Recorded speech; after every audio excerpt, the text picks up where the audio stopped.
Happy Monday evening, everyone. It is hold on a second. It is the Monday night family show. We are back for another Monday, first Monday of the new year. You know me, Ryan, and there is the one and only LMR, Ricky Seven. I gotta change your name to Ricky Seven. Well, How's it going, it's a Ricky? hey, not it's going very well. I just want to say welcome, um, happy New Year. If I haven't said it before, I hope all of us have the next best 25 years of happiness and success coming to us. There are some issues tonight that I wish to talk about, and it could be a little bit. Offensive, not offensive, but a little bit like, oh, really? Yeah. So let's get the show on here, Ryan, and It's let's gonna have be some fun. it's gonna be offensive. Well, not offensive, but offensive to what I call uh, people that are suckasses. And Oh boy. if you're a suckass and I bring this out to you, that could be a little offensive. Could make you kind of turn your head around, kind of say, did you hear what he just said? Well, it's the truth. Like the truth. We only speak the truth on this show, and we don't care. We We don't. talk the truth. Did you know he was beside me in the truck and he farted? Wow, that's the truth. So basically, don't hide it. All Okay. right. Well, hey, you want to know what, Ricky? You're That's why already that's why tonight. they call me Ricky Seven. Ricky You're Seven doesn't bullshit. When he goes to fly races, he bang, bang, bang, bang, bang, bang, bang, bang, we boom, seven. we know. We just started off the New Year's. Normally, I like to tell people to participate in the shows and put in their comments and questions and Well, all that good stuff. maybe But they're gonna participate actually Ricky, after Ricky Seven throws out a couple friggin' stabs. Let's see them come back. The hold guys on, with the Canucci's. Canucci's. All right, hold on here. Michael Peeler says good evening. Jason Mihalik says, how's it going? Charlie Gringer. I don't know. Charlie says, good evening. Happy New Year's. Happy New Year's to you. JD Teal says, hey, my new club set their shipping limits. No clubs and no found out. What is this? Reasons. Why? What is he saying? My new club set their shipping limit. No clubs and no found out reasons why. I'm not understanding, Mr. Teal, what you're saying. Jason says, happy New Year. Eddie Ortiz. Mr. Teal, he's been on weekly after weekly, so he must know what he's talking about. Eddie Ortiz says, hey, from North Carolina. I bet you the weather's better here. Caleb Marshman's tuned in for the first time. I think this is Caleb Marshman, but he says Ricky Seven tells it how it is. Ricky does always tell it how it is. That's the one thing about now, Ricky. Do you see in the corner there? It says Ricky Seven. So from now on, you're LMR Ricky Seven. Okay. It's a good thing. David Tracy says, "Hey, what's going on?" Brian Mansker says Ricky's on fire tonight. Milton from Hawaii says, "Good evening, guys." Frank Eichhorn says, "Good evening," and Sean says, "Good evening." Evening, fellas. Now, we're going to get into the shows. Before I get into these shows for the Monday Night Family Show, I wanted to post up a few things just to remind people. And we're going to get into whatever's gone Ricky's mind. We're going to get to that momentarily, but I just want to give you guys a heads up because we are back into the. Always remember that Ricky started off, but Ricky can forget. So you got to keep the mind fresh. Okay, so let me get back to this before we get into what Ricky's going crazy about. We've got closing on Wednesday night. We got the match pairs. We've got Dan Rego, new to Feathers Elite Pigeon Auctions, and we've got Guy Vandenauer. Uh, Dan's match pair. Guys, I'm going to tell you something. You know what? We sell a lot of big name flyers. A lot of big name. This young man, he's not a big name. If you haven't bought a pigeon from Feathers Elite and you're on the fence, you don't know, prices are too high, I don't know the quality. I want you to buy the pair from Dan. I want you to do it. I want you to treat yourself. That cock alone is worth about 7,000. You're getting the match pair. The hen, she's nice. Cock is a 12. He's super. And then we've got on the same evening, we've got the one and only Guy Vandenauer. Again, the black cock, the blue checker white flight hen, both very nice pigeons. The hen, she's a little nicer than that cock. They're a super match pair. Also, we've got going at Feathers Elite Pigeon Auctions. We've got this week, I will be at their place. Their auction is running. I think I'm going to be there tomorrow with Mark and Gert Paulin. Again, these are distance flyers, very good in the one-loft races. They finished 87th in Pattaya, guys. If you're jumping up and down for Pattaya results, it was a measly 1,800 speed race. I don't really call it that big of a deal, but hey, they're always up at the top, and they were in the top 100 again. A year ago, they won the Pattaya, again on another fast day. Those pollen pigeons can do it all. And also, we have A&M Van Heet. This is her best collection she's ever selected at Feathers Elite Pigeon Auctions. Guys, this is another one. This is a home run. All three of these auctions, two of them are middle distance and long distance. Pollen's birds, they do it as young birds. They do it as yearlings. They do it as 2, 3, 4-year-olds. The pollen pigeons do it. And Van Heet, over 100 years. You're going to see the interview I do with her. Let's get back to the big show. I'm going to bring on the one and only, you guys know him as Ricky7. There he is. Ricky, let's talk about it. What is on your mind tonight? Where are we going down on this pigeon rabbit hole? And guys, if you want to talk about something, post those in the comments because your participation helps this show. I've done a lot of talking. Ricky, spin that shit. Okay, so something that's very maybe small, but it's quite large. I raised a pair of youngsters for a gentleman. The youngsters were, as you know, right now it's winter raised, cold, whatever. And the youngsters were feathered out, gave them lots of time before they could go to their new home. And they were flying from the floor already up to the 4-foot mark onto a perch, coming down, responding for feed. And, this is a little tip here.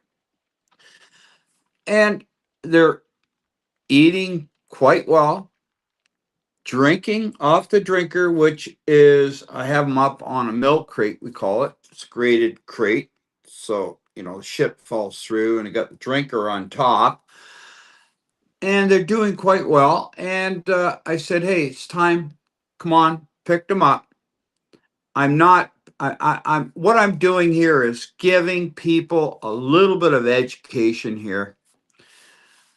So I call him up a couple of days later and I said, hey, how are those two youngsters doing?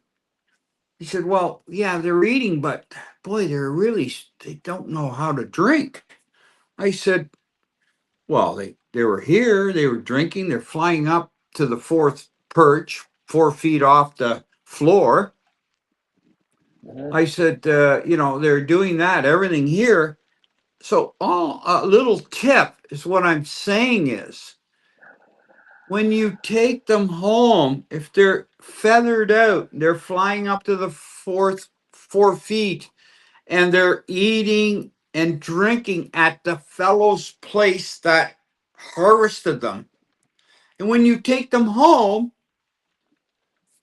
take them and take their head, even if they're feathered out. The first day you get them, dunk their head where the drinker is. The next day, watch them, dunk their head in the drinker. Okay. Because a Now, hold couple, on. 3 days of Hold on. dehydration, and those birds are going to go downhill. All It's right. like, Okay. hold on, I'll So give you an example. I I don't got need the show on. I got the show. I don't need the example. We got comments coming in, so let me get to the Oh, comments. you don't need the example. No, I got the show. if you come to my place and you're a stranger and you're a 40-year-old person, 30-year-old, 20-year-old, 50, 60, 80-year-old, come in my house and I say, hey, come on in. And the first thing you say to me is, I have to use the toilet. Oh, and am I going to be totally like the guy that took those two youngsters and I say to you, yeah, we have a toilet. Yeah, we have one toilet. Okay, Yeah. come on, get to the All right. point. Let's go. Go and find a damn toilet. Is that very comfortable? I All have right, to can we show just? you All right, where the toilet is. all right, So it's the okay. same as a So, youngster so like that. It's if not ridiculous thought. no, it's not ridiculous. If you bring a youngster home, put the youngster down, make the water in front of the youngster, so the water he sees the water going in. You want to dunk the youngster one time, okay, great. Two times, okay. I'm not dunking it three times, four times, six times, eight times. No, one dunk, But that's enough. But but I'm just if saying. you I'm just don't, saying. I'm just saying, my friend, if you don't dunk it once and it's a full size youngster flying up and you I, I, don't I, dunk it once, you're one day goes by, he doesn't no, have a drink of water, I get he it. gets dehydrated. I get what you're saying. You understand me? Like like Okay, so don't let me get to the comments. I gotta go around here in a circle. Jeff Henderson says, "Afternoon from South Pacific, heading back to Australia." Frank says, "I'll see you soon. Tickets booked." Hey, Frank, I'm a busy man, but hopefully you have a safe trip when you come down. Let me know when you're there. Mr. Teal says, Derek Walshcock, I bought Brad equal first 125 miles. Hey, send it in. I posted it up. You guys can still send it in for another week. Guys, email me your results. I don't do the work for people. Listen, if you want me to put your results in, I'm going to take 50% of the prize money. Why? Because I'm doing all the work. Just email it in. Send the photo, send the results, send it in. I got 5,000 things to do, and I got to remember and I love it. People tell me on the show, make sure they're emailed in. If you did email it in, let me know. Let me know. Getting back to the drinking thing, yeah, you know what? Dunk them. You got to at least minimum dunk them once. I think it's smart, and I think with young pigeons in general, okay?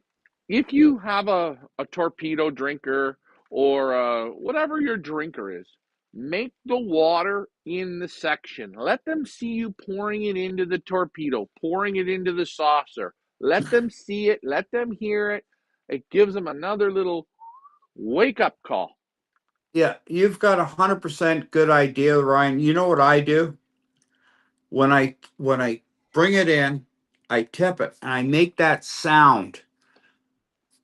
Blook, blook, blook, blook, blook, blook, blook, blook, blook, blook, blook. I make that sound and they know that sound. They hear my sound. It sounds like water aerating through that drinker. Would you call it aerating? The more professional people come on and say, well, that's not aerating, it's whatever. But it's bloop, bloop, bloop, bloop, bloop. And they hear that from me when I put it down, they know it. They start to listen to that. Book, book, book, book, book, book, book. Boom. They know. I got to let my dog out for a pee. All And right. also, I'm going to have a breath of air. That is great, Ricky. Thank God. Yeah, guys. I mean, you can do I think so many things to teach them how to drink, but making the water in the section and giving them one dunk, I think, is good.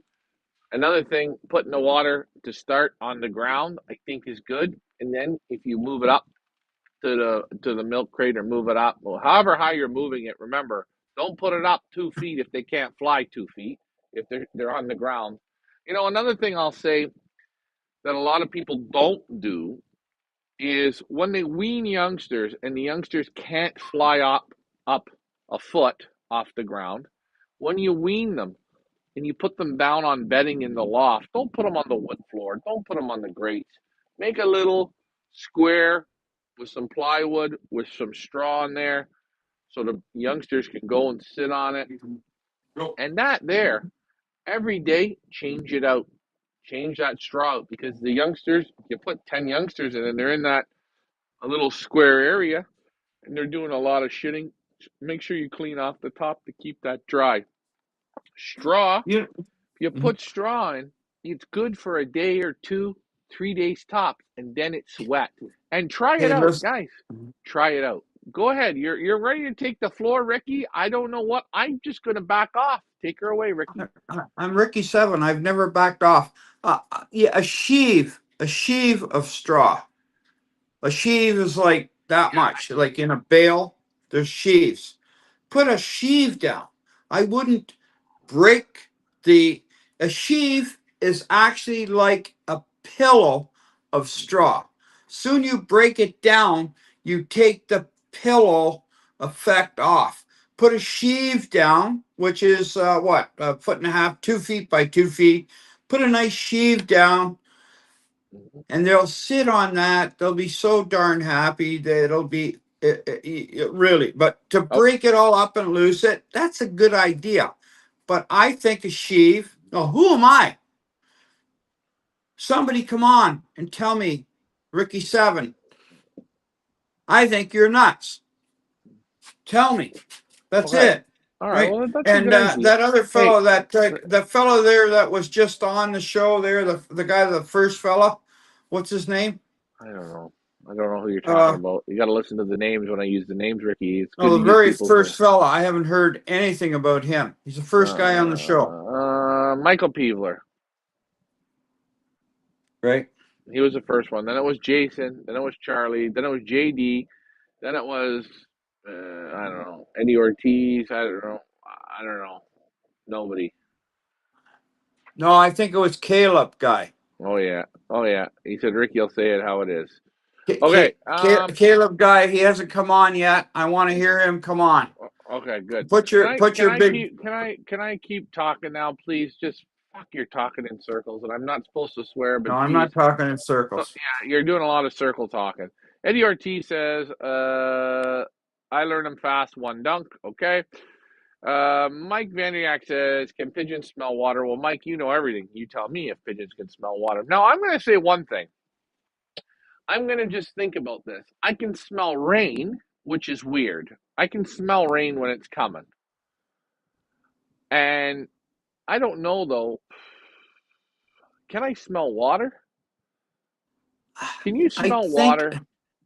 I think Let's think pigeons about this. can smell water, but I'm talking about youngsters that are raised and in a loft where they're with their parents and then they've learned how to find the drinker or whatever, and that's what I'm talking about.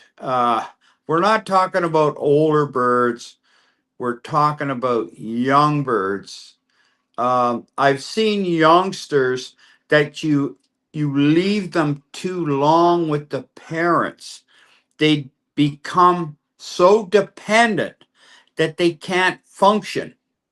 I've seen it where the parents go down on another nest of eggs, and that particular youngster, single raised, will go into the box where the parents are on eggs, and he'll start sucking up. He's got a full wing. He'll start sucking up to get fed, and he'll actually push the parents off their next nest. And I've seen it, and I go, you know what? You just get me upset. You're a suck ass. Well, I take him uh, right out. I throw him into another section where he's not going to get and this. hold on, and I think that's when people have the box perches, and they have a nest bowl, and then they have a nest bowl on the other side, and the pair they have their nest, and then they have the babies, and the babies are getting there, and they go over to the other nest, and they have a nest, and what happens Yeah, is because there's no, you're better to have a nest on top of the other one, then those bottom youngsters never bother them, then those if you're leaving them in. We've tried it over there at the individual breeding pens. It works very, very good. But hey, everyone's different. I think you can wean young pigeons at 16 days old. I think you can. weaned pigeons at 25 days old. We've weaned pigeons at 35 days old over there in the individual pens. There's nobody they wean good all four ways, providing you have it set up right. Now, Ralph B has a question. I have a question. We have lots of questions. I have a question. How would you rest your pigeons between a 500 and a 600 mile? Will you consider taking them a week or two prior to the race? Well, in between 5 and 600 miles, if you're racing 500 miles this week and then 600 miles next week, you're not going to do anything with them. You're just going to let them rest inside. You might let them out for a loft fly. That's about it. The more rest, the better. If you're going to rest them for 2 weeks, race a week off, then race another week, you might want to take them in between. You might want to take them a short training toss, but just a few loft flies in between there. I think that's all you're going to need. That's a lot of work for those pigeons. And training them before, well, you use the races before that. Once the birds are at 400 miles, you don't have to get crazy on training, I don't think. Ricky, do you have No. anything to say on that? I mean, people look at 500 miles. Well, what am I going to do before? I don't know. Take them 50 miles a day for a week prior.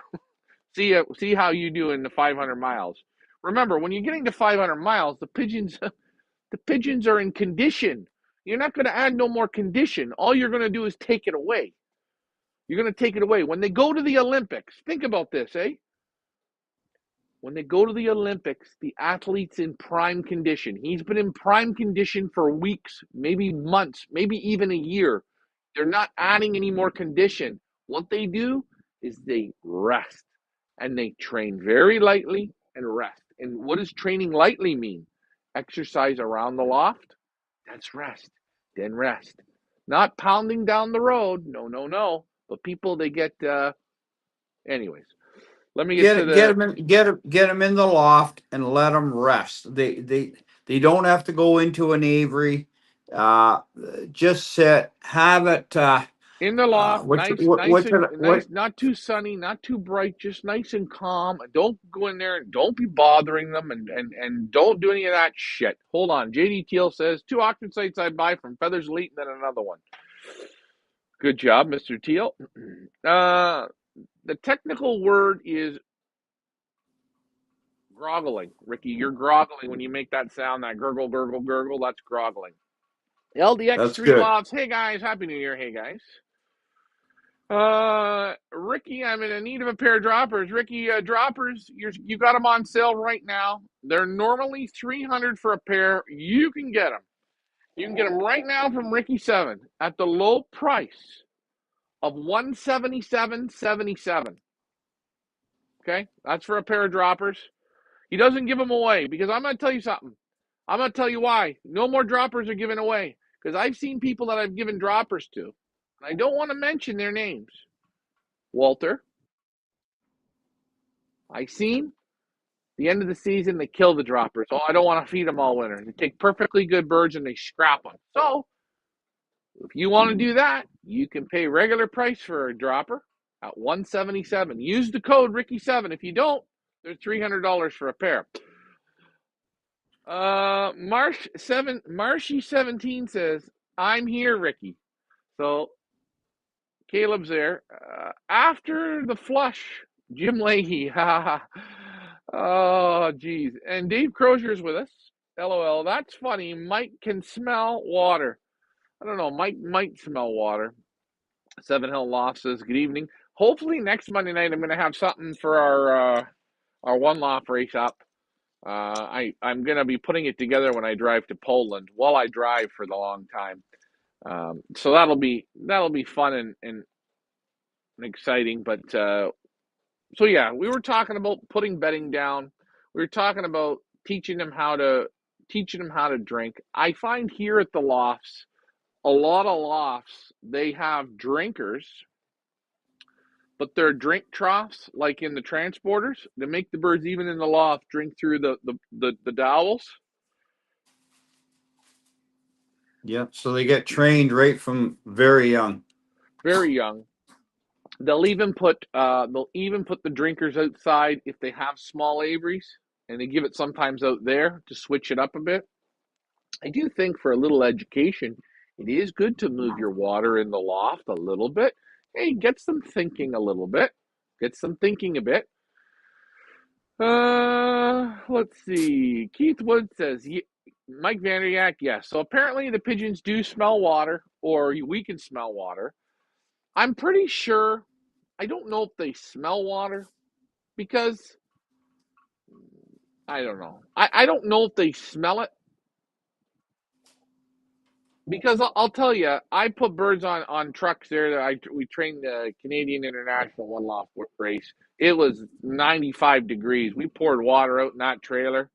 I think 30 birds out of 400 drank. And Bob, rest his soul, he's dead now. But even he said to me, I never seen birds that didn't know how to drink, and because they weren't watered for the previous other times. And this time when they got watered, about 30 birds drank.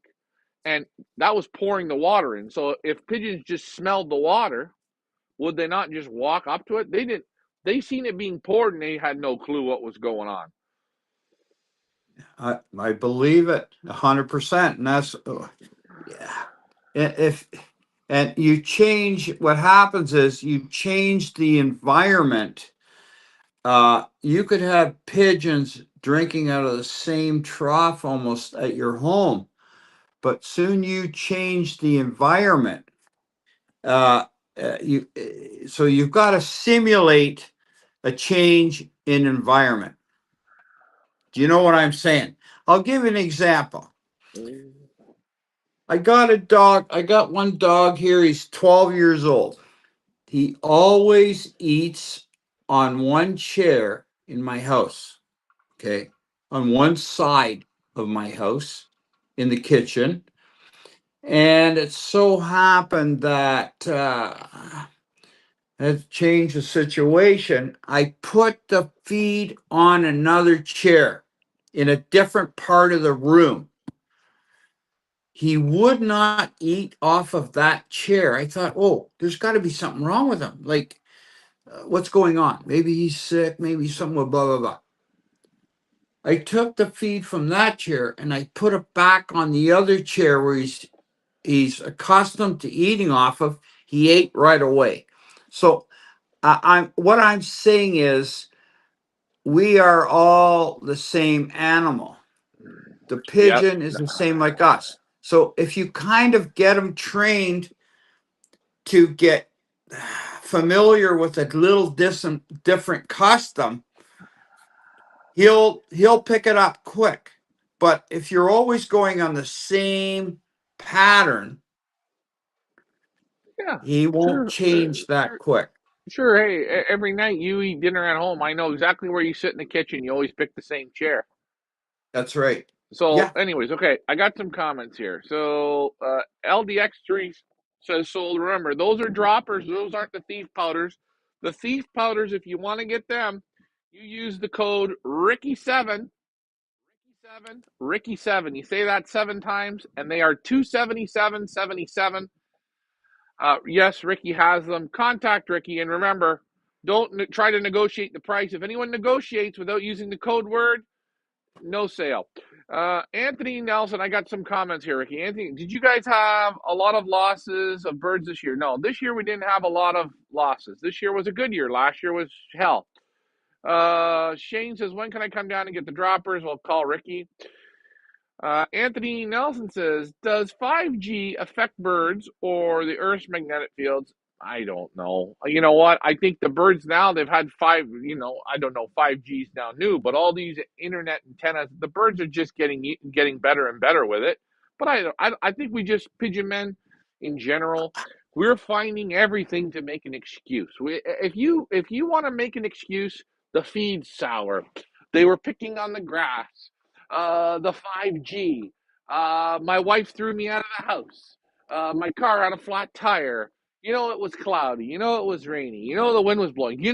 My neighbor let his birds out. You want me to tell you? Quit making Oh wait, excuses.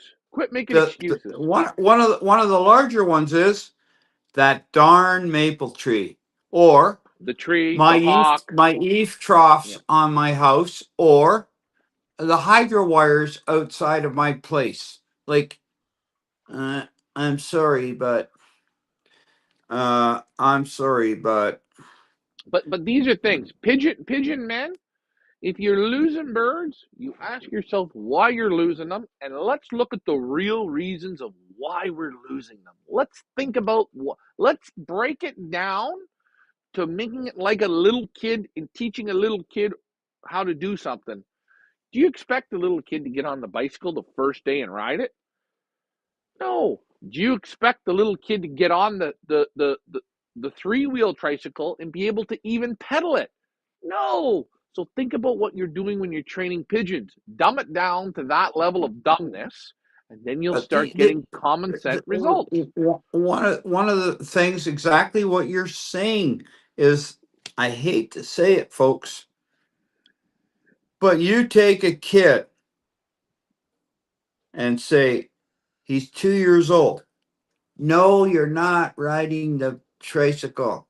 No, you have to wait. No, because I don't want to see you fall off it. You have to wait. Have to wait. Have to wait. Have to wait. Then he's 14 years old. You put a bicycle in front of him, and like you're expecting him to do it. It's like, here it is. Let the kid fall off the tricycle at 2 years old. Don't wait till he's 14, 15, 16. How many people say, But guess wait a what? minute. I've Yeah, heard, but hey, hold on. listen, I I've know. heard of Okay, so many people. Hey, I don't want to listen, go I've heard on. of so Everything has many to be a people say, story. just hold on a minute. I I've know. heard of I got lots of questions. It's a simple thing though. For people training pigeons, why do you lose them?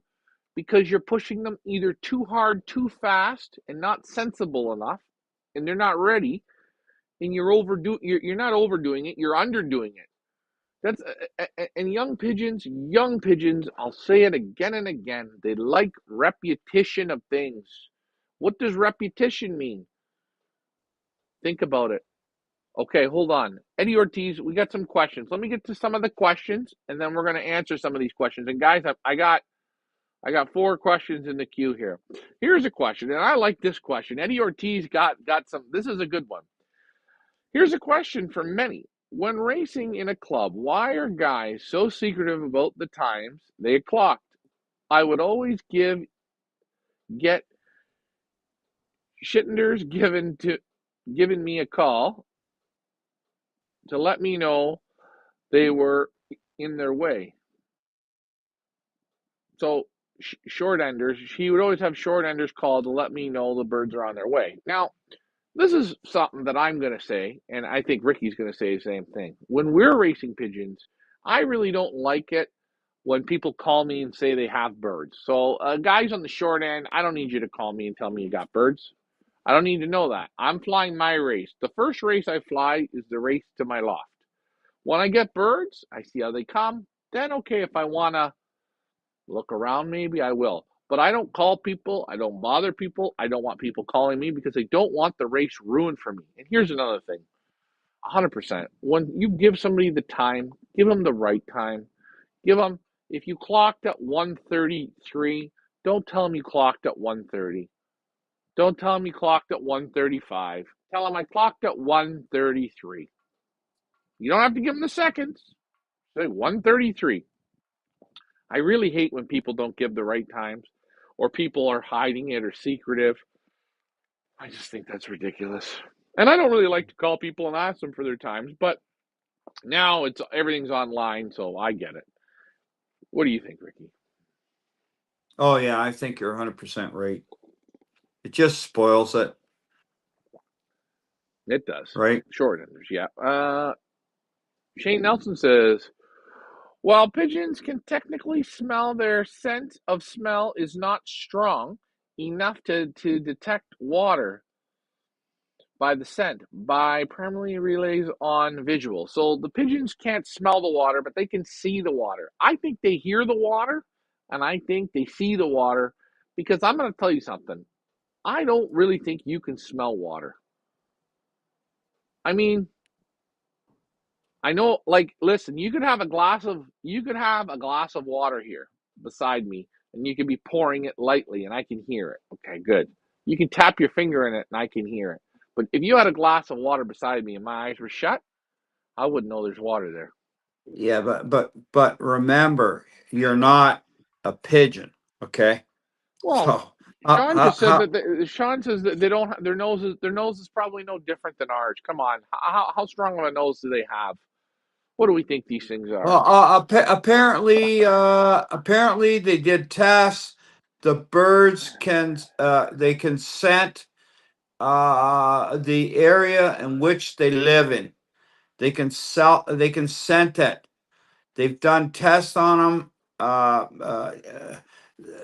The sound waves and also the scent of the geographical area they live in. They can sense that. That's That's they why. did That's why. test. That's I why know. you're Did test. That's I why know. you're Ricky Seven. Hey, I like this one. Sean's right. There are a lot of things that affect recover broadcast. There are what does he say? There are a lot of things that affect the pigeons. Training solves these issues. You have to get them used to it. Well, there's a guy Okay. using common sense. You have to Let get me them just used to say. training. Let me just say something. Okay. I keep a dry litter loft, and I may have a foot and a half of dry litter in my loft. That my loft has an aroma that even if you come in there, you can't smell it. You don't. But the pigeons, they smell that aroma. That's an aroma that they sense, and when they law fly, they smell that aroma. We get 6 miles away from the loft on a ramble or whatever you call it.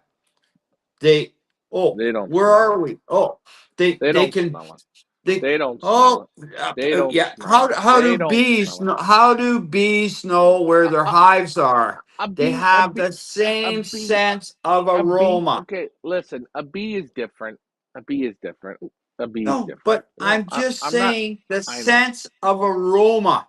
And I'm saying in a dry litter loft, you get Okay. more sense of aroma than people that clean their loft every I day. don't know. You I'm don't not. get that I. same. I'm not with you on that one. But okay. Where? Jeff and Hold on. Where's Alfred I don't tonight? know. He's driving. He'll be back. Don't worry. He'll be on soon. Yeah. Main reason for losses. No, this is Jeff Henderson's thought. Main reasons for losses. No education, not educated right. Too fat, not fit enough. That's a lot of good points there. I agree with that. Uh, Loft flying, very important. They're flying in the morning an hour, maybe in the afternoon an hour. That's right. That's training. You have to understand loft flying pigeons, and you see them flying around your loft for the hour. They're they're not going out and educating. They're not Hey, going listen, out my and listen, they're learning the close area, but you want to hold keep birds on a around. minute. Hold on a minute. You're treating me like I'm a dummy. When I let Well, my birds out and they loft oh, fly for an hour, I don't okay. want to see Well, them hold doing on. this Hey, around hey, for an hey, hour. hey, listen.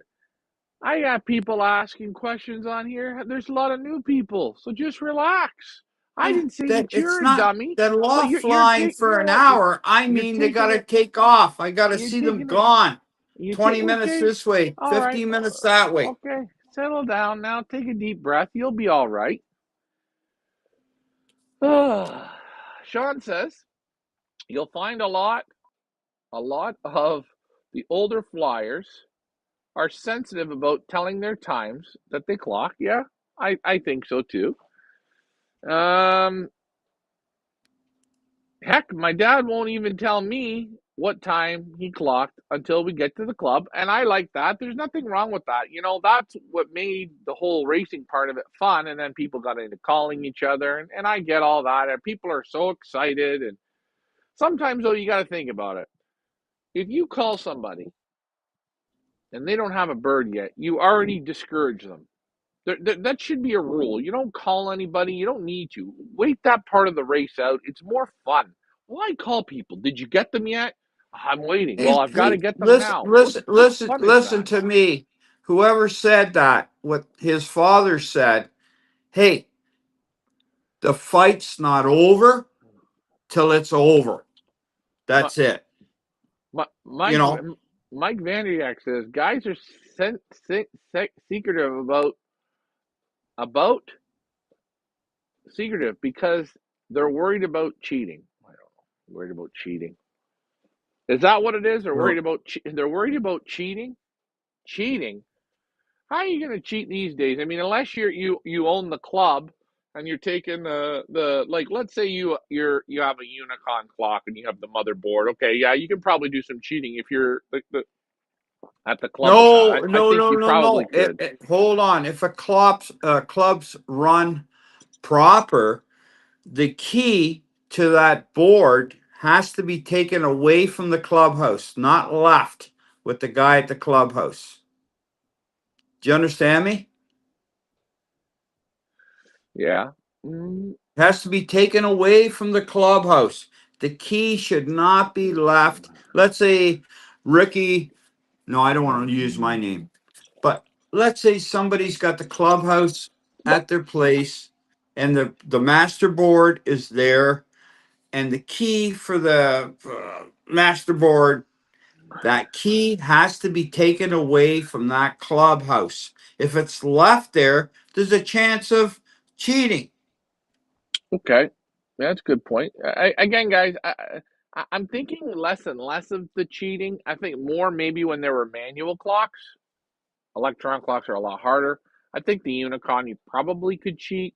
I'd have to. I've never tried it, but I Well, don't even. You know let's what? I don't even know if you could with the Unicon. But you know what? I'm not. We're not going to go down that road because we can talk okay. hours about cheating.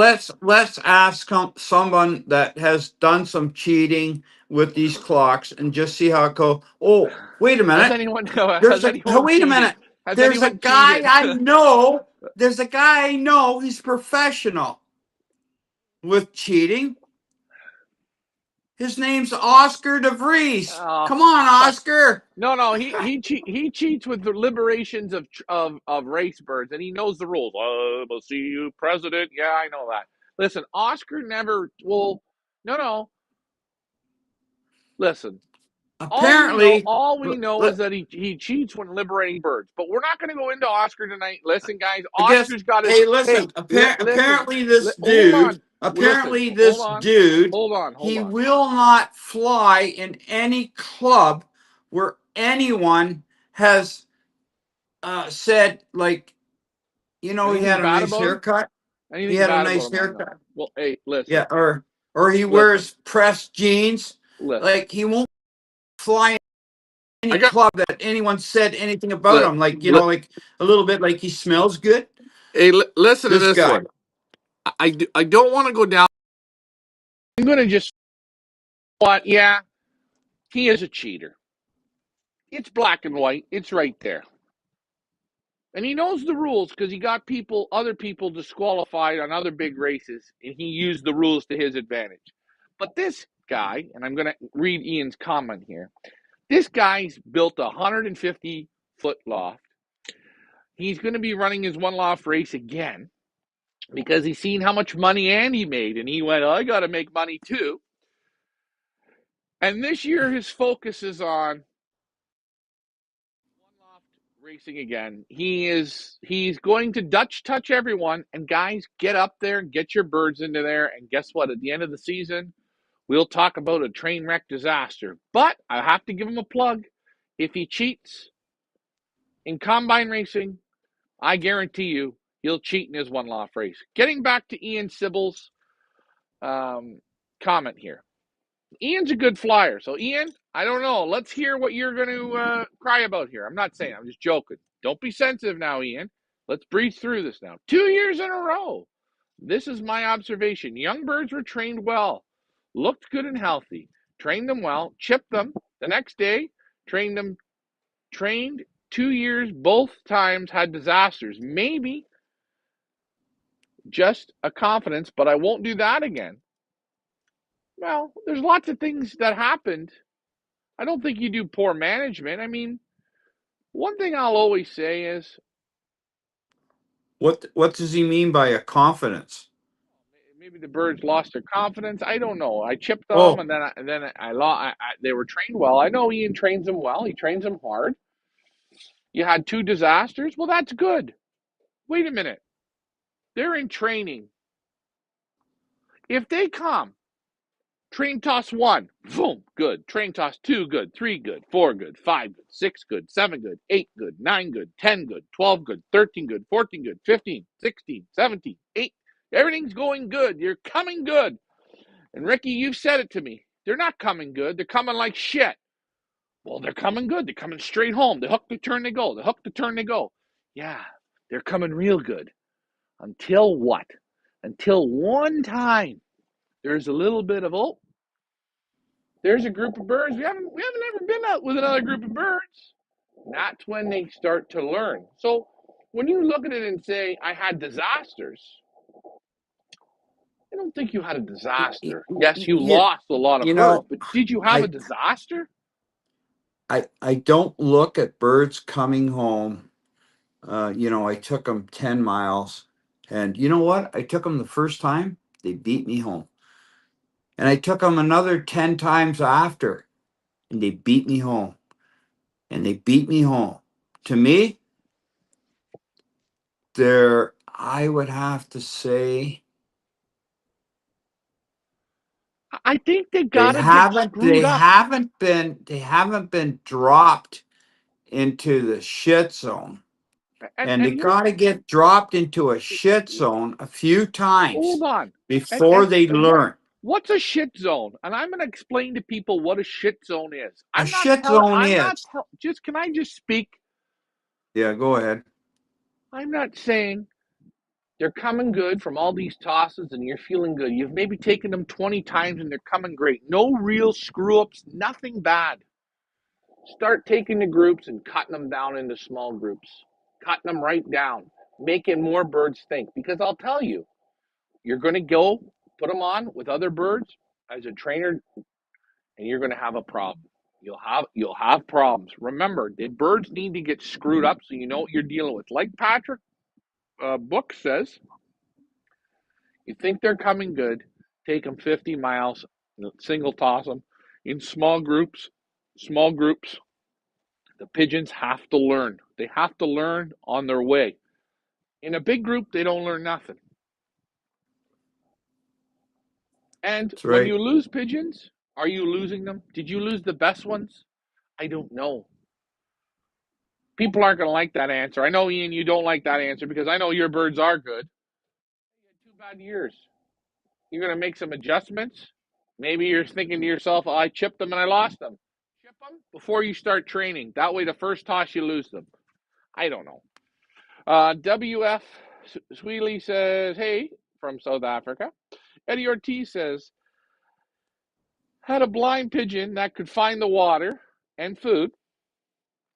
What happens when you lose your sense of sight? You pick up another sense. Mike Van. Oh wait, JD Teal says, Shane, you're way wrong.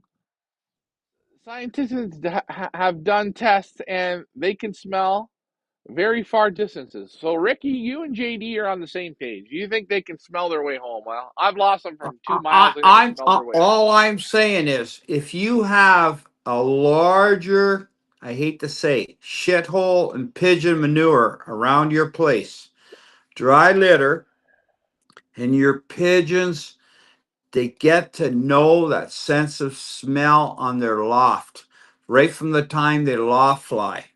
Way, way more advanced than a guy that disinfects, cleans his loft every day. I believe it. It's got Here, to be dry and deep shit. hold on. Mike Vanderyak is now going to be known as the nature of things with Mike Vanderyak. He says, camels are quite fascinating creatures. They do have a keen sense of smell and they can detect water from long distances, even if there's even if it's underground. This ability is incredibly useful for surviving the desert environments where the source of water can be Scarce. Mike, you copied that and pasted that so good. I like how you wrote that.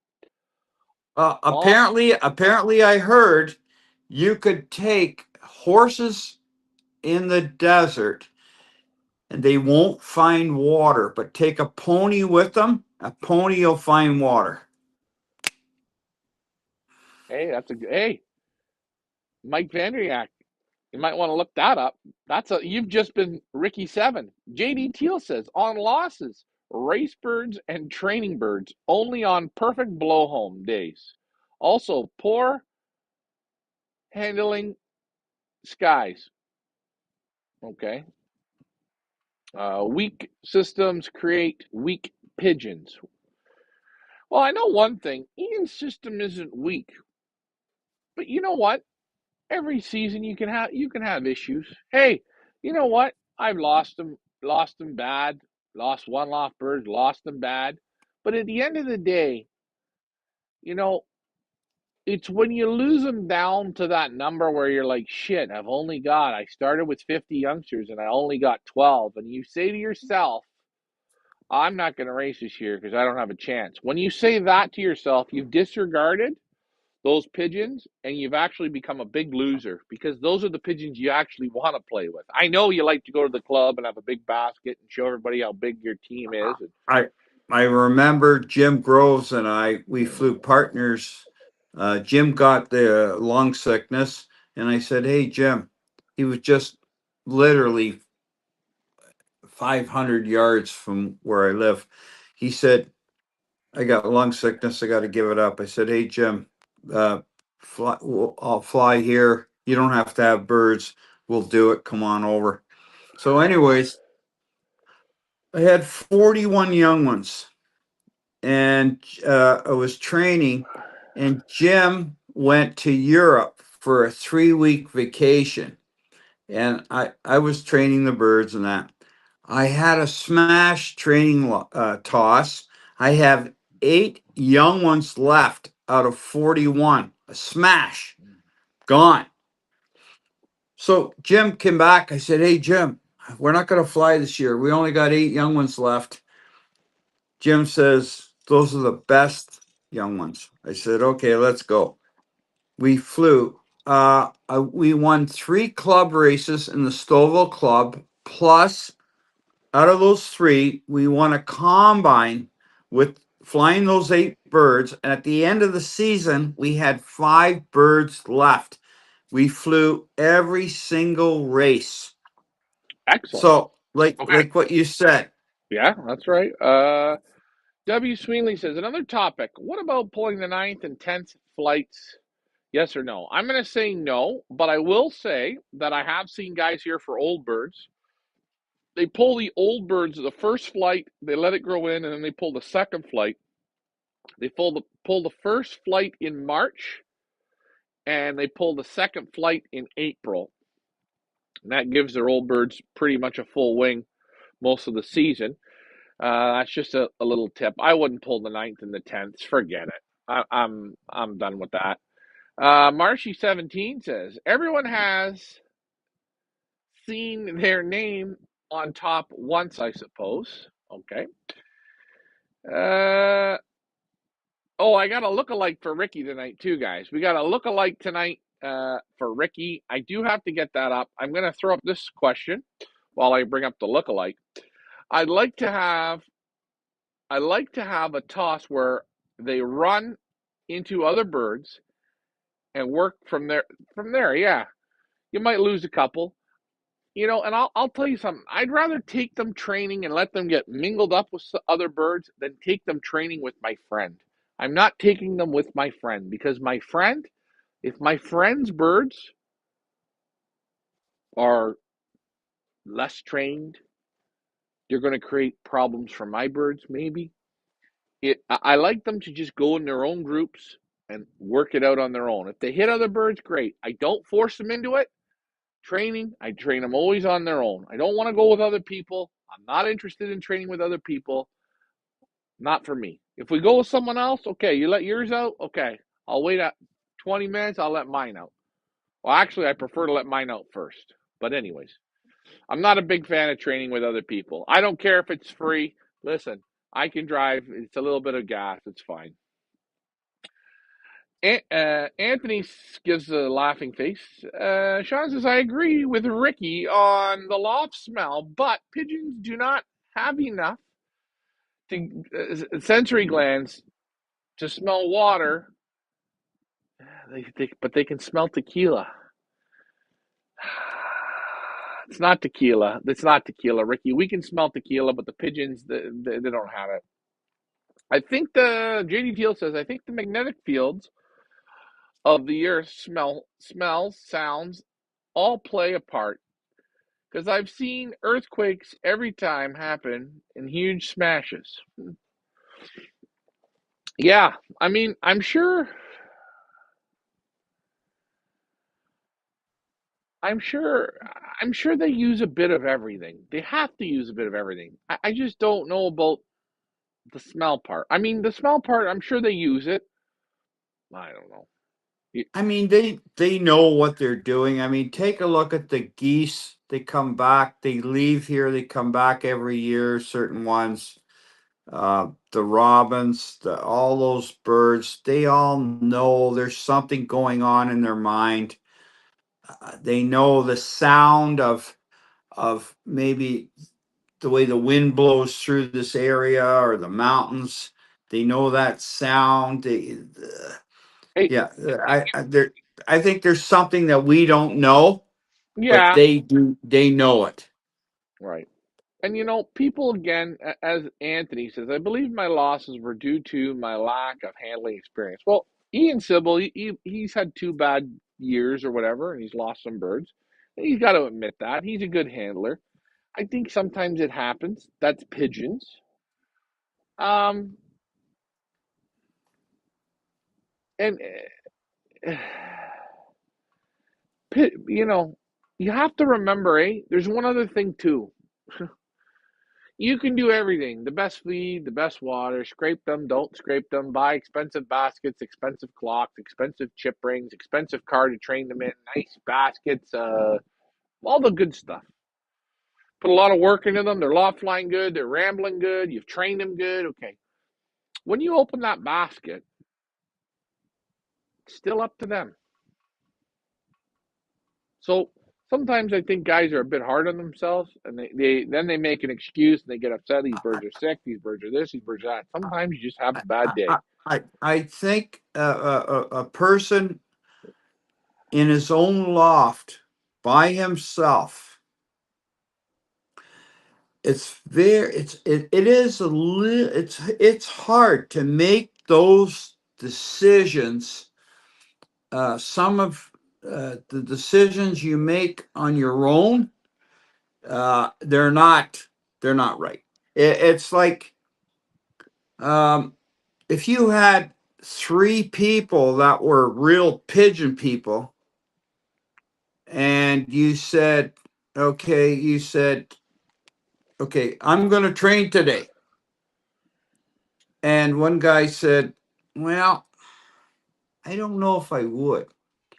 The other guy said, well, maybe we shouldn't. Maybe we should. So you have like communication.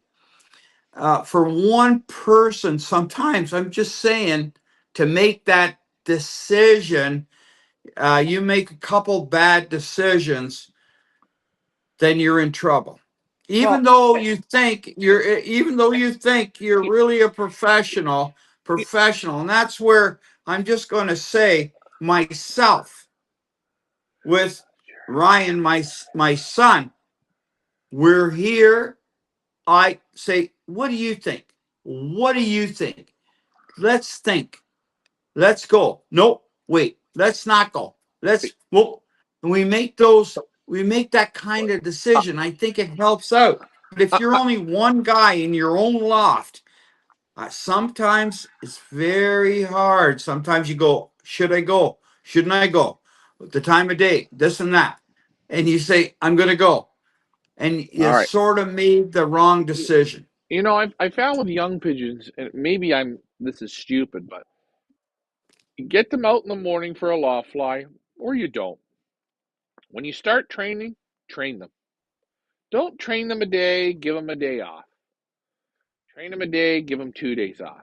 Train them a day, give them 3 days off. Don't train them a day, train them 2 days, give them 2 days off. Don't do that. When you start No. training, train the Yeah. damn things.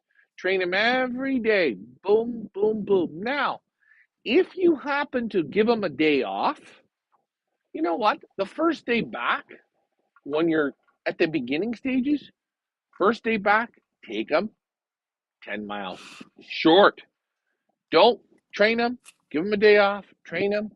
I think you get more problems. I think the pigeons, the young pigeons, they have to get into a little bit of a system, and they educate themselves. They forget quickly, as you know, as Dean Pallett said. I raced Saturday. He flew sprints. I made sure Sunday morning they were trained again. I had to bring the group back together. I had to re-educate that group. I didn't leave it 2 days at the beginning. He wanted to build that confidence up. Sean says, oh boy, let me get to this. Last year, I raised 30 birds from the loft. They, shit, they flew straight up until they were out of sight. Circled, only got 2 birds back. They were trained out to 50 miles. We had the same thing. We were at Latchford. We took 200 and something birds. We got what? We got we got wiped out to what? I think 75. They've been to 6 races. That was the day. That was the day that what do we call it? Mother Nature Oh, called their I name. remember that day.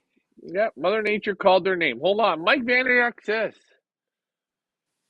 ponies and horses have similar abilities. When it comes to finding water, both species have a strong sense of smell and can detect water from a distance, relying primarily on their sense of smell and learned behaviors. I'm not reading all of it, Mike, because you read a lot. Oops. A friend of mine used to. This is what Ian says. A friend of mine used to breed youngsters here, take a couple bales of shit down to his place in Spring Hill, and he won the classic twice. I'm not reading it all, Ian, but I'm putting the points in. No, And then he I would bring think the what birds back. But you know what, Ian? I mean, they I did it think in the Ian was saying that what he was saying is he took the droppings from his loft, yeah, like up here or somewhere. He took it to Florida, put those droppings in the loft, probably left the birds in there for a week or so, so they kind of, or 2 weeks. And the birds he flew the same birds down there as he did here. yeah. I think it comes down to having. And I will say something. I think smart pigeons break easy, and if he's winning big races in Florida and combines up in Canada, he's taking a smart colony of pigeons with him, and he had a bit of a system, and he knew what he was doing. Hold on. Sweenley agrees with Ricky Seven. What about birds that leave? Wait, I agree with Ricky Seven. What about birds that leave for the winter? What about birds that leave for the winter? What does that have to do with what we were talking about? Going south for the winter? Well, I think he's saying about birds like the geese and the Yeah, red winged blackbirds and it's like a lot of robins now. They stay around here, but a lot of them go. Who else? The barn swallows. okay. All those birds. All right. Mike Vaniak says, I've flown a ton of OOA young birds over the years, and I find I lose far more of them bred in my own loft. I find I lose far more of them Then youngsters I breed in my own. Oh, okay. Well, I don't know what a OOA is. I don't know what that is, but sounds like OOA. Old. Ontario. Uh, I don't know. I've flown a ton of OOA young birds over the years. I find I lose far more of them than young birds I breed in my own loft. Well, that makes sense. so that must mean birds that he's getting from other people. Yeah, that Come makes on, sense. Mike. Tell us what you. I think. Other. Come on, Mike. Other, Tell us what you I don't thought. know, whatever. Okay, JD Teal Other. says if you want to help with your losses, train to lose your pigeons, and your best pigeons will come home. Breed out of those, their parents, uh, and call the rest. I agree. I I I agree agree. too. I'm telling you, I if I raise 100 youngsters and I lose 70, I'm happy as shit.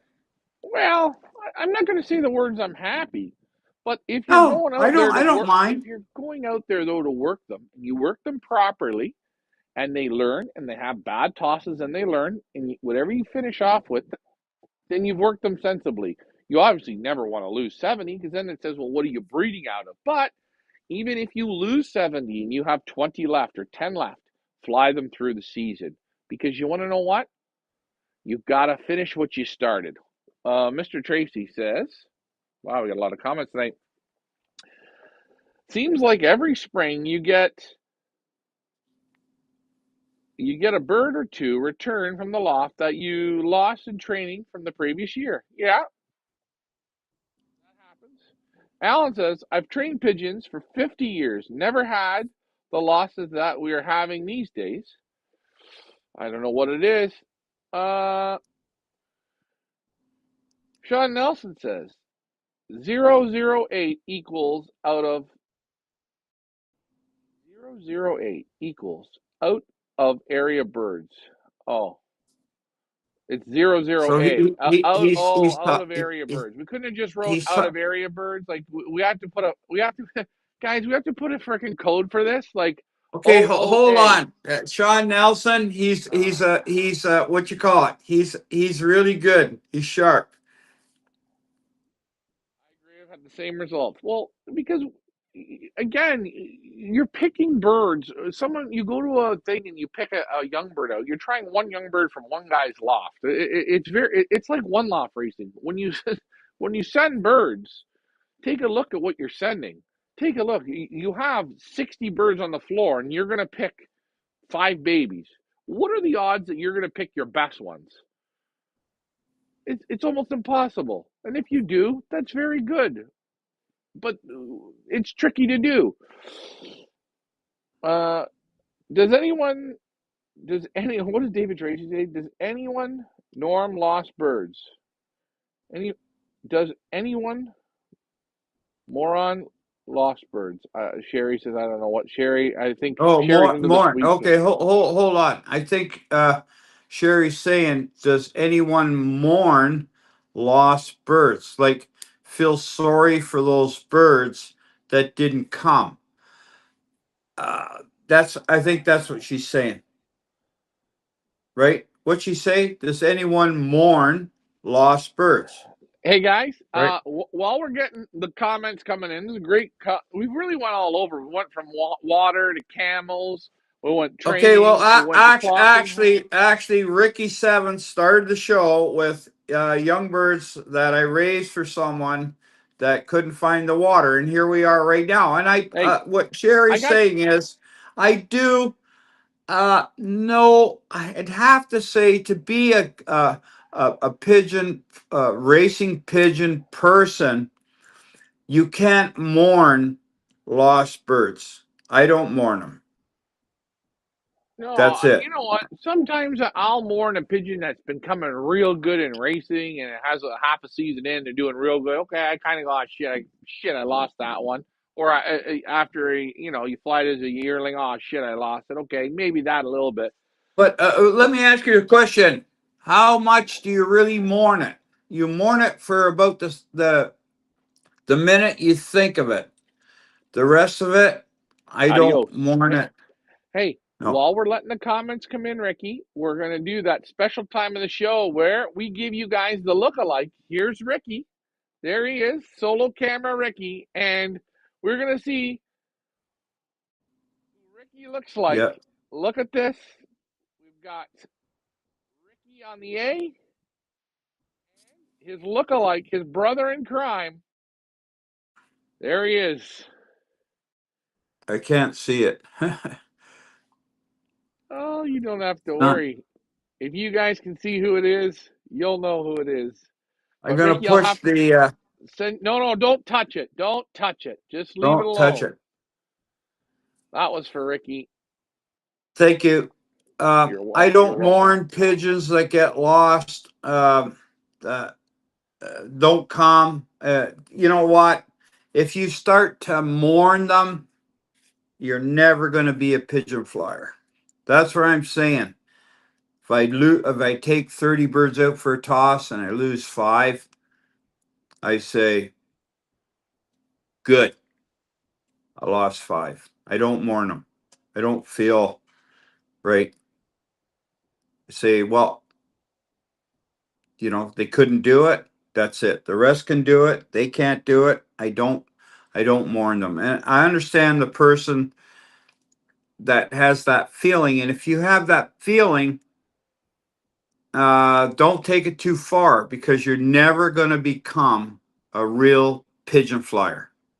Ricky, look at the screen. That's what you look like, big guy. Yeah, but I can't, I got to enlarge it. I got No, to no, push don't the, touch it. I just wanted to do that for fun for you and get the audience all fired up tonight. But okay, good. let's get back to the I comments. see the picture, but it's so small, I can't really see it. Well, that's all right. Ricky gets me. So Sherry said you were right. I couldn't that word mourn. I didn't know. I'm not good at. I'm still learning English. Eddie Ortiz says Mourn, it's always mourn sad means to do you lose the sit good and ones. weep? Do you sit and weep? If you start weeping I know about what it, mourn. you're I know yeah. what mourn means. I know what mourn means. Eddie Ortiz says it's always sad to lose the good ones.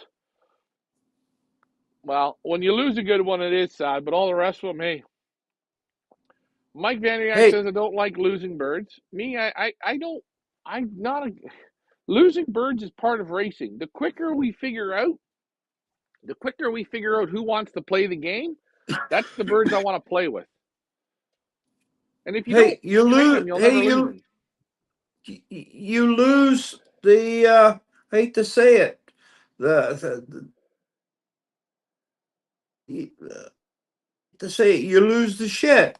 Do you know how many birds, how many geese to get hit? Ducks get hit. Robins get hit. All this shit. You lose the ones that don't have the capacity to do what you want. If they can't do it, get off the bus. Done. Yeah. Michael Peebles says congratulations to Robbie Taylor for placing 36 in Pattaya. Well, congratulations. Getting back to Pattaya, again, big race, lots of prize money or lots of participants, big race. Like they say here in Belgium, garbage race. It's garbage. It's always 18, 19, 2100. It's no good. You're not judging any real quality. I mean, yes, there's going to be winners, and yes, but I want to see these races, these big races, these big ones. I want to see them work the birds when they got to fly 1200s because I'll guarantee you, in that group of pigeons, the first 100, they were nowhere near. There's birds, there's birds in those races that people kill their breeders on because they're judging them on 1800s. But you know what? All these racers are getting to 1800s, 1900s, 2000s. But let me say something. Robbie Taylor, what course in this area, like where we are, in this mid southern Ontario area, what course does he fly primarily his pigeons off of? Oh, you know what? I don't know. Wait, wait, wait, wait, wait. I'm What? saying What? Wait. any pigeons can fly No, 1800s. just hold on a minute. Any pigeons can fly What 1800s. course? It's not a Wait, pigeon race. They're Robbie not pigeon Taylor races. flies what? East course? So, East course, I think. yeah, yeah, East course, yeah. Okay, So they're East slow course races. is. They're slow Hold races. on. His family of pigeons that he has flown East course. That's a very hard course. Okay. Now you take his young ones, which he put into that race. That they've been bred on an east course for flying. He puts them in there. Those pigeons, that their heart, their mentality, that's a walk in the park for them. Those pigeons, blow home. Well, hold on. Those pigeons are It's going, not even. It's wow, not. It's we're not just even. going to win this Just friggin' race. can you just stop? No, no, no. That's No, not it. I'm telling you the Clock. They truth. clock. The The guy's clock. The clock. What did they clock? 100 birds in a minute. It's such a. It's if you people can't see it, it's this. I can see that, but the heart of his pigeons, No, if you fly no, it, hold no, on. If you no, fly an no, East no, Course pigeon, no, no. He doesn't East fly. He Course, doesn't even fly east. He doesn't fly. He quit flying a year or two ago. I don't. I'm not talking about Robbie Taylor. I read the comment. I'm talking about all the birds there in general. I'm just. To me, it's just. You know what? Because I, they're so big, the race I'm is so just big. They saying have to make it easy. if your generation of pigeons are familiar with flying East Course, steady Oh my East God, Course, Dad, those are a hardcore Ricky, pigeon. And if you take Ricky, that no, pigeon and put Ricky, him in no, a blowhome, no, that pigeon's going to walk in the park. He's going to go, Ricky, wow, I'm Ricky. going to do it. Okay, all right. Well, then all the big names, Ask, all the big ask, names that flew the hard, they should have all been on the first drop. So I'm just well, saying, how many can you get on the first drop? I, the race is so easy. You're not testing out the pigeon's quality. That's all I'm I saying. know, but the guy was entered in the race. He's got a hardcore group of pigeons. I And once they get a understand. walk in the park, man, they just go. Okay, all right, Those 100 birds that came, all right. they're So you're probably gonna all. so send a hard course bird to the easy course races. Fine, I don't care. Every race is easy. They're Well, all easy. They're it, all easy. Hey, on a positive note, we're doing it's like I'm saying, race Lucas. a bunch of horses in the sand, steady race them in the sand. Can I ask you a question? Now when you put them Can I ask you a on the question? nice grass, he's just gonna Oh, friggin' okay. bloom, win.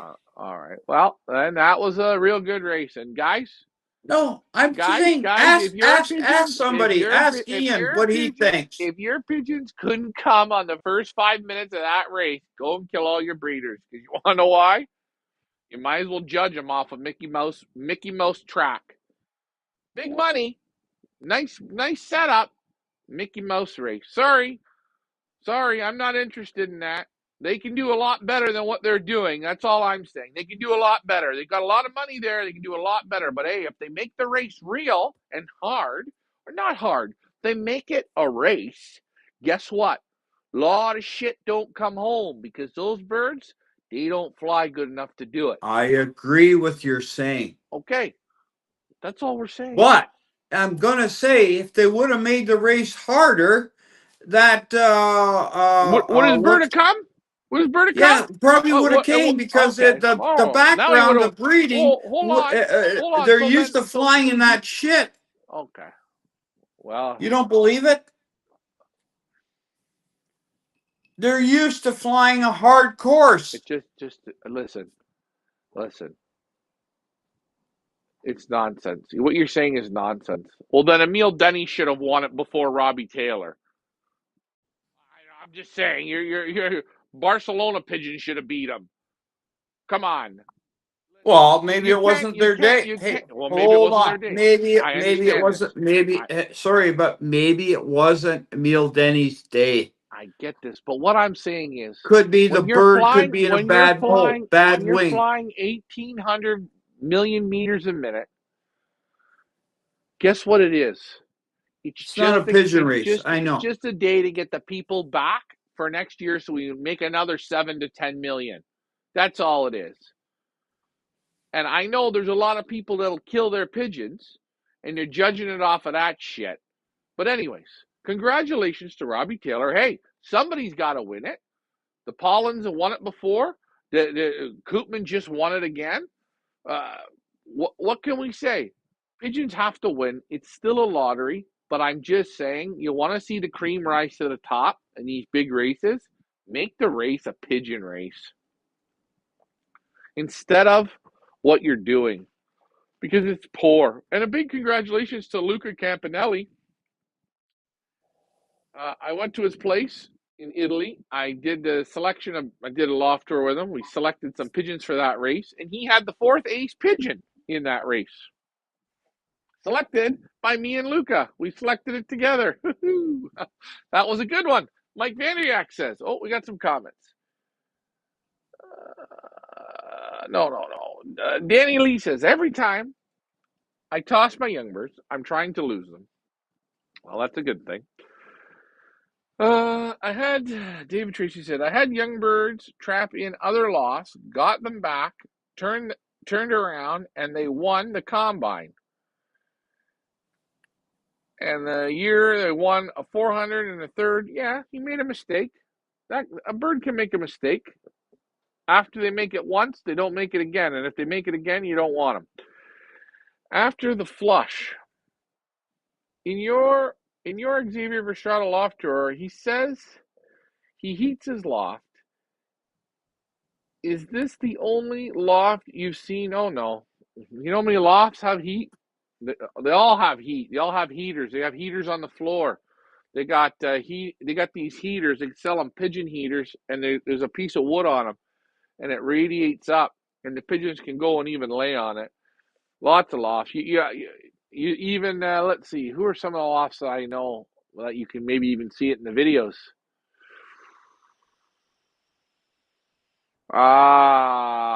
Annex, Dan Rago, Yee. Oh, geez, who else? I don't know. I gotta go through a list. I gotta think. I've seen them. I see them all over. I don't even actually. You know what? It's my fault. I don't even point them out. I will start pointing them out on new loft tours. Mike Vandriak says most people have Belgium banded pigeons in their stock loft.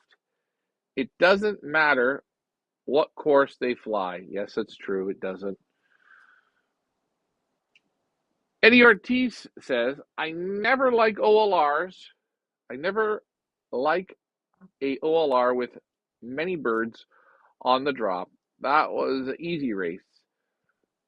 That was a waste Yeah. of time and send the money. Well, yeah, it is a waste. Listen, could you imagine if you're sitting there and it's a real race but you guys, another thing, hold on. We're not thinking. Those birds, they don't really loft fly as good as everyone thinks. It's very hard. They lost a lot of pigeons. And you know what? I know why they make it easy, because it's not even easy at 1800. It is hard to get them to come home. It is hard. How many birds did they get in that race there on the drop? 100? I don't know. They took in 10,000, I think, to start. And I don't know what they went to I didn't do my research on it, but it's always But the same. but if they let up, say 5,000, I mean, I would expect to get 100 on a drop. Well, when you're flying that speed, sure. But, I'm knocking them and saying, And hold then on, I am. when was the I'm next drop? I don't know. There are probably in 5 minutes they had probably 250, 300 birds home, 400 birds home. I don't know. I didn't look at it. Well, when you hear Yeah. how fast it is, you kind of lose it. But in the other sense, to take in all those pigeons, we know they can't loft fly them good. We know, so we know they don't want to make it too hard because the birds aren't really 100%, I think, ready for super battle. And I think they Yeah. make do with the way it is. And you know what? I have to give them maybe a little pass on that. But there is going to be there. I mean, there's got to be one of these years where they're going to hit a slower day, and then we'll see how the birds come. But you know what? It's hard to put on such an event, and they do a good job. I'm not interested in it. I'm just that's just not my kind of. I don't know. No. Maybe if I was a millionaire, I would say okay.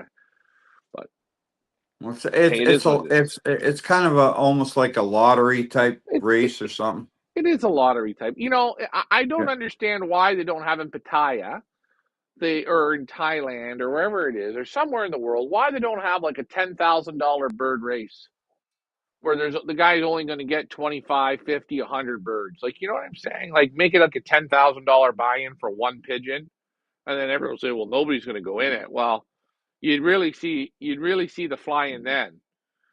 But anyways, that's for another day. We're not getting into that nonsense. Again, guys, take a look. Running right now at Feathers Elite Pigeon Auctions. Mark and Gert Paulin. They won the Pattaya a year ago. This selection here, very, very nice. Quality is super good. That pied cock, he's exquisite. Mark and Gert Paulin are getting big results out of Mexico with pigeons that we sold 4 years ago. And the Mexicans are on this one. So that's good. Nice to see them getting the results. It's great pigeons. You guys will really like these pigeons. Super quality. You know what? They're hard-nosed, tough pigeons that'll fly as yearlings, 2-year-olds, 3-year-olds, but they can win even as young birds. They win even on a fast course. They're good. Let's not forget A&M Van Hee. Take a look. Take a look at the pigeons in this sale. Take a look at the pigeons in this sale. And yes, you're going to see a couple older ones. I had to push Anime, and I really wanted to push her. She said, you can select. And she said, do you think they'll mind an older one or two? And I said, well, if the quality is right, not a problem. And I will tell you, quality is super high. Pedigrees are super loaded. And then you got those two match pairs. What more can we say about the two match pairs? Try them out. Jeff Henderson says, the Masters OLR race tomorrow should be a good test. Go Monic. Oh, the Masters are tomorrow. Yeah, let's see how Monic Nays does tomorrow. She's fifth ace pigeon going into the finals. Let's see if those Jansens will do it. But hey, it'd probably be easy race. Not easy race, but I think I like the Thailand Master race better than the Pattaya race. I think a little less birds. I think they're worked a little better. I went to both. Pattaya is the nicer looking race though because it looks good. They got the air conditioned room. They got all that shit, the amenities for people. Thailand Masters is the little cow track outside. It's a little. I'm not knocking them, but I'm just saying it's two different races.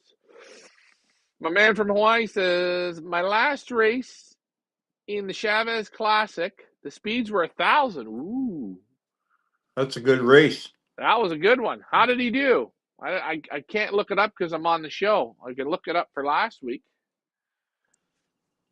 He normally never gets. They normally never get that speed. I wonder how the birds wobbled with all their training because they did train them quite hard. But the problem with those races are when the speeds are always 16, 17, 1800. Most of the time they are, and then they give the birds 1,000. The birds crumble because the birds need to feel the pain. And that's why I say teach them in the heat. Teach them. Teach them to adapt to pain. Teach them in that headwind. Teach Yeah. them. Yeah. Teach them to Always dig and dig and dig. that shoulder wind, the headwind. They got yeah, the heat. Teach them. Always remember, if you're play fighting with a pigeon in your loft, Mm-hmm. you make them win. You let them win. So when you're training a pigeon and the skies are, you've got them out training and they're training good. And you say, oh boy, the skies look like shit today. Or it's drizzling, it's raining. I'm not going to train, it's raining. No, train them. Train them a short distance, up and home. Let them do it and win. You don't have to. If you're supposed to go to 50 miles and it's shit, take them to 10, but let them do it in that range. Let them complete it. Build them confidence. It's the same thing. I hear people all the time, oh, the wind. It's 50-kilometer winds out. I'm not letting out my young birds to fly in the wind. They could hit the trees. They could hit this. Well, if you don't let them out in those winds, they'll never learn to play in those winds. And if they can't play in them, when you get the race day, you'll learn. You'll learn because they don't know how to do it. But hey, what do I know? Ryan, you're 100% right. I mean, I have my Icelandic whites that I use for funerals, weddings, and right now I keep training them even in the winter here. It's cold, but I only take them a maximum 5 miles, 8 kilometers maximum. That's it. They go up, they're in the hard wind, whatever, but it's not a big stress, but they learn how to handle a situation, right? Now, now my man from Hawaii says I didn't do too well. Well, let me ask you, my friend from Hawaii, you didn't do too well. You sound like you're down, and I get that. My question is, how was the whole race? He normally gets, what does he normally get? He normally gets 50 birds on a drop, most races. Normally, within 5 minutes, he's got out of 1,000 birds, he's got 5 or 10 minutes. He's normally got 200 to 500 home. Uh, let's see. Let's see. First birds was like 10 hours on the wing, 233 233 meters. Well, how far was the No, race? miles. 233 miles. And the first bird was on the wing, 6 on the drop. Wait, you're saying the birds were, I think he's right, 330 miles. Was it 330 miles? I don't think it was 230 miles. Okay. How many birds did he ship? He got 6 birds on the first drop at 10 hours on the wing. Okay. How many birds did he ship? And how many miles was it? Let's see what it is. Again, I didn't look at the race, so I didn't take my time to look at it. Normally, those races in Texas, it's the same. It's the same like Pattaya, 19 million meters. I will give him credit though. If he did take him on a strong headwind, congratulations to him. He got more balls than I thought. And Well, I'm not. the fellow said he was 10 hours on the wing. Yeah, I know, but normally they won't fly them in those headwinds, so that's good. He had balls. Now the people will probably be giving him shit for it, right? Because he flew them 10 hours on the wing for young birds. That's a hell of a performance. 6 on the drop, Yeah. and I bet you those 6 pigeons were nowhere to be found all season. Those are different pigeons. Interesting. You know what? I'm going to look that up for next week's show because I like to see that because you normally don't see those days there in Texas like that. And when you get them, it's interesting to see that the guy did fly them. I can't remember the guy's name. The thing in Texas is the racing is tailwinds, but the advantage it's downhill. Yeah, I So think it's the downhill. the elevation is from I don't know what 0 12 feet, but they start off at 1,500 feet up, and if you got a tailwind, it's all downhill racing down. Mm. Do you know what I'm saying? Yeah, I know what you're saying, Ricky. I know. No, Yeah. no, the race was only okay. Hold It's on, just like hold on a you can second. put your The car race, in the neutral and race just was go downhill, the race was 233 miles. Well, why was right? the race 233 miles? I thought there my last race in the Quinas speeds were 1,000. Was that his final race? Boy, then he's probably hurting. How many birds did he ship and how many did he get back?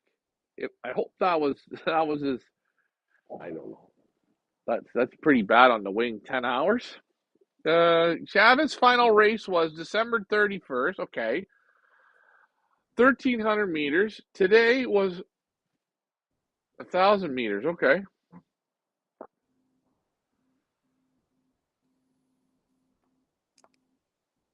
Yeah, 1342. That's normally yards per minute. Yards is faster than meters, is it not? Mm, Or is meters faster than yards? God, since I don't I don't know. know. Ask Mike. Mike will know. Mike will tell you. I think yards is faster.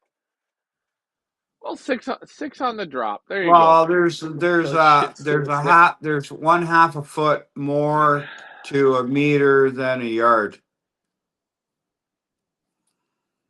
400 birds shipped. It was the extra race. The next is So four an oh encore. the next one's 400 miles. Okay, so this was like a warm up race for the 400. Okay, okay. Now how he 400 birds were shipped. How many birds made it? He must be training them for the encore race. Okay, how many birds? Oh, that's good. He got them really opened up now. Let me ask you, how many birds did he get home? Well, flying 1,000. If he shipped 400 birds, what do you think he's going to get? He did get six on the drop. I'm going to say if he shipped 400 birds, he might have. What do you think, home? What? I think 275. I'm thinking 140. So how are we gonna know? I don't know. Let's see what they write. Well, when was the race? Was the tough one there today, or I mean, hey, 10 hours, shit, 233 miles. That was tough, eh? That was tough. Those birds are gonna be like those birds that came, they're They'll be tough. ripped. Yeah, they're tough. Now, yeah, they're gonna be ripped. Now, give them a certain amount of rest with a certain amount of training. They'll be super for what? The 400? Yeah. Yeah. If he does the 400 in 7 to 10 days, he'd be really good. A Yeah. 1,000 meters is faster than 1,000 yards. Okay, Who said that? Mike? good old Miguel. Yeah. Mike, that's right. Good.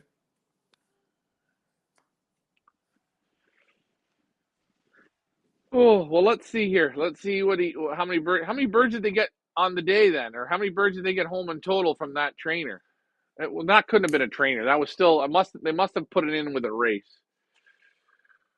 How about blow home Pattaya race, Sergio Perez? Yeah, Sergio. It was a great blow home. But yeah, take okay. He shipped 364 pigeons and clocked 341. And then his first birds came in 10 hours Yeah, and he clocked. To me, 364 that doesn't three sound right. 341. They came real good. Well, no, they came. Hey, wait a minute. They came. I'm not saying they came like garbage. The first birds were clocking what 1,000 yards per minute, Yeah, and then he clocked. He only dropped how many birds? 20 birds? 30 birds? yeah, Something's not right there with that kind of velocity. yeah. I That don't know. doesn't make sense to me. That 238 on the day. Yeah, that yeah. there's Okay, something wrong. so There's he, something. he Wait, got he got wait a he minute. got Wait a minute. Hold on. Did someone not say there were 10 hours on the wing? There's no way flying. Wait a minute. Wait a minute. We're getting this, Ricky. We're getting it wrong. Somebody wrote there 10 hours on the wing. Let's see this. Or did I read that wrong? 600 drop. The first bird was 10 hours on the wing. Oh, your first bird was 10 hours on the wing. Okay. Can I ask you? Can someone let's just fix this up? How many hours on the wing were the first six pigeons? I think 10 the first. hours. No, they can't be on. There's no way. From 233 miles, they can't be 10 hours on the wing. They're going to be way under 1,000. They'll be 10 hours on the wing is flying 233. Yeah, you're right. Where's Yeah. Mike?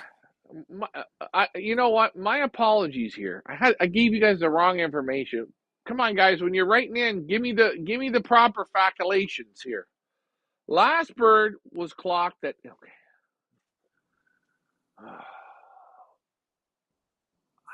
How long did the first six? I can't go and look it up because I'm on the show and I have my cell phone. How long did the first six birds take? 233 233 miles. I bet you they took 7.5 hours. Or no, no, they would have taken 8 hours, maybe. Yeah, just over 8 hours. Oh no, maybe just under 8 hours. Right around the 8 hour mark. Let's see. But even They were eight they were hours, released at they were released at 8:40 in the morning, and the first birds clocked at 3:28. So let's say they were released at 8:30. So 9:30, 10:30, 11:30, 12:30, 1:30, 2:30, 3:30, 7. So 7 hours. There's 7 hours on the wing. it's 7 hours. tough. That's That was okay. tough. You know what? Those birds are opened up. You know what? Those birds are actually opened up for 400 miles. They're opened up perfect. That's But perfect. but what really gets me is what his returns were. Those birds at that 7 hours, they were working. Oh yeah. That was work. So his total returns, He only had 238 on the day. So he had 238 on the day, and he shipped 364. So he was down over 100, 130. yeah. Yeah. Okay. You know what? Okay. And he already had them out to 300 miles. Okay. I could. I'm. And he did have them at speeds around 1,300. So okay. In the past. So now he's going up to what? 350? No, he's going to 400? 400. Yeah. Wow. Next Oh, week? well, you know, I can't look it up. But thanks, guys, for giving Yeah. us that information. We kind of got off track here talking about the one-loft stuff and that. This week I'm going to be heading on Thursday. I'm driving to Poland, and that'll be fun. I'm going to be taking Annemie Van Hees and Gino Click's birds with me. They're going to set up their booths there, and I offered to drive their birds for them. So I will be in Poland this weekend for the Pigeon Show on Saturday. I'll be there Thursday, Friday, Saturday, and then I come back Sunday. I will be closing the auction for the pollens in Poland, so I'll be on still for Saturday night for that.